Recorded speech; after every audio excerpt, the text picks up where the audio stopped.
preposition of time အချိန်ပြဝိဘတ်တွေဖြစ်တဲ့ from to until since for ဆိုတဲ့ဒီအချိန်ပြဝိဘတ်တွေရဲ့အသုံးအနှုန်းလေးကိုပြောပြပေးပါမယ် from ဆိုတာမှ to ဆိုတာအထိမှာဘယ်အချိန်မှဘယ်အချိန်အထိဆိုရင် from to ဆိုတဲ့preposition of time လေးကိုအသုံးပြုလို့ရပါတယ်ဥပမာအနေနဲ့ဆိုလို့ရှိရင်ဒီထက်မှသူပြထားတာ We live in Japan from 2003 to 2010 ဆိုတာငါတို့ကဂျပန်မှာ2003ကနေ2010အထိနေခဲ့တယ်ဆိုတော့2003မှာ2010အထိနေခဲ့တယ်ဆိုတဲ့သဘောတရားကိုပြောချင်တာပါဒီမှာဆိုရင်နောက်တစ်ခု I work from Monday to Friday ငါကတနင်္လာမှတောက်ကြအထိအလုပ်လုပ်တယ်ဒါမျိုးကိုပြောချင်တာပါအဲ့တော့ဘယ်အချိန်မှဘယ်အချိန်အထိဆိုရင် from to ကိုသုံးပါတယ် Now from until ကကြာ from ဆိုတာမှuntil ဆိုတာတိုင်အောင်ဆိုတဲ့အဓိပ္ပာယ်ဘယ်အချိန်ထိတိုင်အောင်ပေါ့နော်ဥပမာအနေနဲ့ဆိုရင် we live in Japan from 2003 until 2010ဆိုတာငါတို့ကဂျပန်မှာ2003မှ2010တိုင်အောင်နေခဲ့တယ်ဆိုတာ2010နောက်ပိုင်းကျတခြားရွှေ့ပြောင်းသွားတဲ့သဘောပေါ့နော်ဒါကြောင့် from to ဆိုတာဘယ်အချိန်မှဘယ်အချိန်အထိနောက်နံပါတ် B ဖြစ်တဲ့ until ဆိုတာတိုင်အောင်ဆိုတဲ့အဓိပ္ပာယ်ဥပမာ until Friday ဆိုရင်တောက်ကြနေတိုင်အောင် until December လတိုင်အောင် until 3 o'clockညနေ3နာရီတိုင်အောင် until I come back ငါပြန်လာသည့်ထိတိုင်အောင်ဆိုပြီးတော့ until ဆိုတာဘယ်အချိန်ထိတိုင်အောင်ဆိုတဲ့အဓိပ္ပာယ်ဒီမှာဆိုသူသုံးပြသွားတာ they are going away tomorrow သူတို့ကမနေ့ဖြန်ကြရင်အဝေးသွားကြမှာပေါ့နော် they will be away until Friday သူတို့ကတောက်ကြနေတိုင်အောင်အဝေးမှာရှိလိမ့်မယ်နောက်တစ်ခု I want to bed early ငါအဲ့ရတဲ့ကိုစောစောသွားခဲ့တယ် but ဒါပေမဲ့လို့ I wasn't ထိုင်ရငါမပင်ပန်းခဲ့ဘူးဒါကြောင့် I read a book until 3 o'clock ဆိုတာဒီမနေ့3နာရီထိတိုင်အောင်ငါစာအုပ်တော့ကိုဖတ်ခဲ့တယ်တဲ့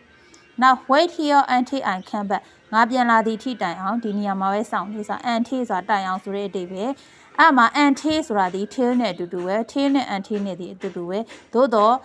until နဲ့ till မှာဆိုရင် until ကိုအသုံးများတယ်ပေါ့နော်အမှာ compare နှိုင်းယှဉ်ကြည့်မယ် How long will you be away ဆိုတာမင်းဟလာအဝေးမှာဘယ်လောက်ကြာရှိလိမ့်မလဲဆိုတာ until Monday တနင်္လာနေ့တိုင်အောင်အဝေးမှာရှိမယ်။ Now when do you come back ဘယ်နေ့ဘယ်အချိန်မှာပြန်လာမှာတော့ဆိုရင် on Monday တနင်္လာနေ့မှာဆိုတဲ့အဓိပ္ပာယ်ပါ။ဒါက until ရဲ့အတော့နောက်တစ်ခု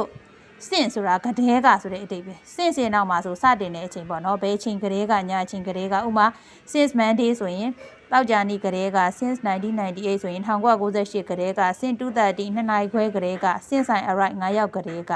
ဒါမို့ပေါ့နော်ကတည်းကဆိုတဲ့အဓိပ္ပာယ်ဆိုရင် since ကိုသုံးတယ် Now Joe is in hospital Joe ကဆေးရုံမှာ he has been in hospital since Monday သူကတနင်္လာနေ့ကတည်းကဆေးရုံမှာရှိတယ်ဘယ်အချိန်ကတည်းကဆိုတဲ့အဓိပ္ပာယ်ပေါ့နော်ဒီမှာဆိုရင်Sue and Dave have been married since 1998 Sue နဲ့ Dave က1998ကတည်းကလက်ထပ်ထားတာဒါကြောင့် since ဆိုရင်ကတည်းကဆိုတဲ့အဓိပ္ပာယ်ပါအဲ့ဒါမှာအကုန်လုံးနှိုင်းယှဉ်လိုက်တဲ့အခါမှာ from to ဆိုရင်ဘယ်အချိန်မှဘယ်အချိန်အထိ until ဆိုရင်တိုင်အောင်နောက်ဟလာ since ဆိုရင်ကတည်းကဒီမှာသူ့ရဲ့ example ဒီမှာဆိုရင် we live in Japan from 2003 to 2010 2003မှာ2010အထိဂျပန်မှာနေခဲ့တယ် Now we live in Japan until 2010 2010တိုင်အောင်ဂျပန်မှာနေခဲ့တယ် Now we live in Canada အခုတော့ကနေဒါမှာနေတယ် We came to Canada in 2010 2010ခုနှစ်မှာကနေဒါကိုရောက်တယ်ပေါ့နော် Now we have lived in Canada since 2010 2010ကတည်းကဟာလာဒီကနေဒါမှာနေတယ်ပေါ့နော်ဒါကြောင့်မလို့ from to ဆိုရင်ဘယ်အချိန်မှဘယ်အချိန်အထိ until ဆိုရင်ဘယ်အချိန်ထိတိုင်အောင်since ဆိုရင်ဘယ်အချိန်ကတည်းကနောက်ဆုံးနံပါတ် D ကကြတော့ for ဆိုတာကြာအောင်ဆိုတဲ့အဓိပ္ပာယ် for a period for plus a period time ဆိုတာဘယ်လောက်ကြာအောင်ဥမာ for 3 days ဆိုရင်3ရက်ကြာအောင် for 10 years ဆိုရင်10နှစ်ကြာအောင်စရှိသဖြင့်ပေါ့နော်ဒီမှာဆိုရင် for 5 minutes ဆို5မိနစ်ကြာအောင် for a long time ဆိုချိန်ကြာကြီးကြာအောင်ဆိုတဲ့အဓိပ္ပာယ်ဆိုရင် for ပါဒီမှာဆိုရင် Gary stay with us for 3 days Gary ကငါတို့နဲ့အတူတူ3ရက်ကြာအောင်နေခဲ့တယ်ဟလာ I'm going away for a few weeks ငါသတင်းပတ်အနေငယ်ကြာအောင်အဝေးကိုသွားမယ် Now I'm going away ဟလာ for the weekend ဆိုတာတစ်ပတ်လောက်ကြာအောင်ငါအဝေးကိုသွားမယ် Nowဘာလဲဆိုလို့ရှိရင် they have been married for 10 years သူတို့က10နှစ်ကျော်ကြာ10နှစ်ကြာအောင်သူတို့လက်ထပ်ထားတာ10နှစ်တောင်ကြာပြီဆိုတဲ့အဓိပ္ပာယ်ပါဒါကတော့အချိန်ပြဝိဘတ်တွေဖြစ်တဲ့ from to ဘယ်အချိန်မှဘယ်အချိန်အထိ until ဆိုတာဘယ်အချိန်ထိတိုင်အောင် since ဆိုတာဘယ်အချိန်ကတည်းက for ဆိုတာကကြာအောင်ဘယ်လောက်ကြာအောင်ဆိုတဲ့ဟလာဒီအချိန်ပြဝိဘတ်တွေရဲ့အသုံးအနှုန်းလေးပါ